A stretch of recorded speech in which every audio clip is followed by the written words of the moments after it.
काम करा. आजूबाजूलाही तुमचे ओळखीचे पाळखीचे माणसं असतील, त्याही भागामध्ये जिथं उमेदवार असतील त्या ठिकाणी करा. तिथं विरोधक वेगवेगळ्या पद्धतीनं वेगळं सांगण्याचा प्रयत्न करतील, तो त्यांचा अधिकार आहे. शेवटी काय ऐकायचं काय नाही ऐकायचं हा तुमचा अधिकार आहे. आणि तुमच्या सद्विवेक बुद्धीला स्मरून आमची कारकीर्द दाखवा, आत्ताच्या वाल्यांची कारकीर्द दाखवा. काय चाललंय, कसं चाललंय, आत्ताच्या लोकांना विजन आहे का आम्हाला विजन आहे, याचाही विचार करा. तुमच्या भावी पिढीचा विचार करा.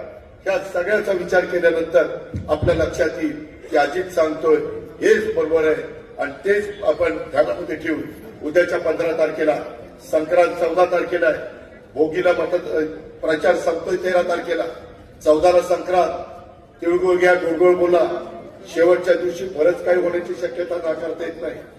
पण कुठल्याही भूलथापाला बळी न पडता, कुठल्याही प्रलोभनाला बळी न पडता, कोण काय करत असेल तर काय, जर कुणाला फारच झालेला असेल तर घ्या, काय सोडू नका. काय घ्या ते मी सांगितलेलं नाही. तुमच्या सद्विवेक बुद्धीला स्मरून काय करायचं ते करा.